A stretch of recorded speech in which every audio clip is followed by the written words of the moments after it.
Put your flags up in the sky, in the sky. And wave 'em side to side, side to side. Bom dia todos. C'est la dernière ligne droite dans ces phases de poule de la Coupe du Monde avec la troisième journée de chaque groupe qui s'annonce jusqu'à jeudi. Le groupe B a livré son verdict et ce sont les Pays-Bas qui terminent premier du groupe devant le Chili qu'ils ont battu 2-0. L'Espagne, elle, sort avec les honneurs et une victoire 3-0 face à deux très faibles Australiens. Ce soir, dans le groupe A, le Brésil ne doit pas perdre face au Cameroun déjà éliminé. Fred cristallise un peu les soucis de cette Seleção qui peine à trouver son rythme de croisière, entrevu l'été dernier lors de la Coupe des Confédérations, et qui est censé l'emmener jusqu'au titre final le 13 juillet prochain. Le Brésil ne perd pas, mais doit encore convaincre et assumer son statut de favori. La Croatie et le Mexique vont se disputer le deuxième ticket dans un match qui devrait offrir une belle affiche. Les Mexicains ne doivent pas perdre et les Croates doivent gagner pour se qualifier. Rien n'est décidé dans le groupe C, à part la Colombie, qui est assurée de disputer les huitièmes de finale. Un nul face au Japon leur suffit pour valider la première place du groupe. Nous verrons si la génération Drogba a du cœur et réussira à battre une équipe grecque qui va être difficile à manœuvrer, d'autant que la sélection hellène a encore une chance d'accéder aux huitièmes de finale si elle bat les éléphants, et que le Japon de son côté ne gagne pas.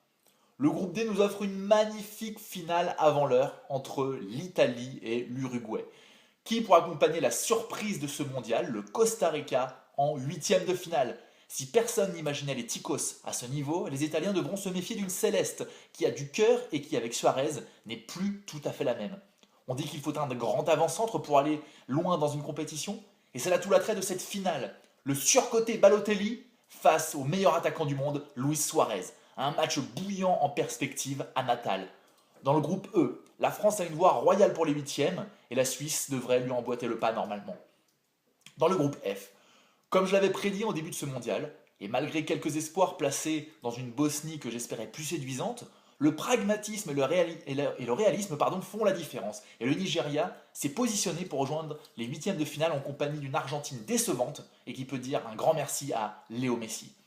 Le groupe G reste le plus indécis à l'orée de cette troisième et dernière journée de match de poule. Tout peut encore se passer et tout le monde peut se qualifier. Avantage quand même à deux des plus belles équipes de ce mondial, l'Allemagne et les États-Unis. J'avoue ne pas avoir placé beaucoup d'espoir dans Team USA, mais force est de constater que c'est mon coup de cœur de la compétition. Le jeu pratiqué est fabuleux, la discipline tactique et le cœur que donnent les Américains sont bluffants. Un gros coup de cœur pour les kids américains et chapeau à Monsieur Klinsmann.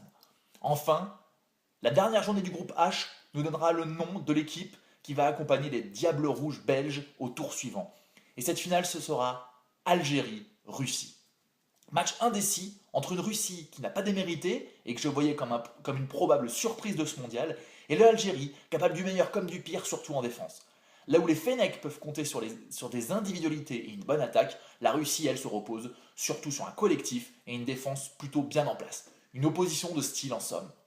Cette Coupe du Monde est plus passionnante que jamais. Je vous souhaite une bonne Copa do Mundo para todos.